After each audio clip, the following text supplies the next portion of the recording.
అన్నయ్య నేను 1000 రూపాయలు ఇచ్చి ఒక యాపిల్ కొన్నాను. ఏంటి 1000 రూపాయలు ఇచ్చి ఒక యాపిల్ కొన్నావా? బుర్ర తక్కువదానా? నేనేమి నీలా తెలుగు తక్కువదాన్ని కాను. ఈ యాపిల్ న్యూటన్ తల మీద పడ్డ యాపిల్, అందుకే కొన్నాను. ఏంటి న్యూటన్ తల మీద పడిన యాపిలా? ఏ యాదో చెప్పాడా నీకు? ఏ ఎదవో చెప్తే నేనెందుకు నమ్ముతానన్నయ్య?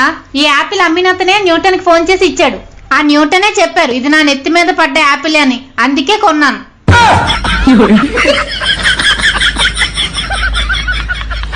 ఏంటి ప్లీజ్ అండి, 3 రోజుల నుండి కంటి రెప్పార్పకుండా యూట్యూబ్ లో నేర్చుకున్నానండి. ప్లీజ్ అండి ఆ ప్రయోగానికి ఒక్కసారి ఒప్పుకోండి. వస్తే ఈ ఒక్కసారి వదిలియే. ఇన్నిసార్లు నా మీద ప్రయోగం చేసావు, నేను ఒప్పుకున్నాను. ఈ ఒక్కసారి వదిలియే ప్లీజ్ బాబోయ్. అదే ఏమైంది? ఇద్దరు ముగ్గురు పిల్లలు అలా గొడవ పడుతున్నారు. గొడవ పడట్లేదండి బాబు, ఇది యూట్యూబ్ లో ఒక ప్రయోగం నేర్చుకుంది, అది నా మీద ప్రయోగిస్తానంటుంది. మీరైనా నచ్చ చెప్పండి సార్. నీ భార్య నీ గురించి ఏదో ప్రయోగం నేర్చుకుని ఉంటది, ఆమెని ఎంకరేజ్ చెయ్యాలి గాని మళ్ళీ నన్ను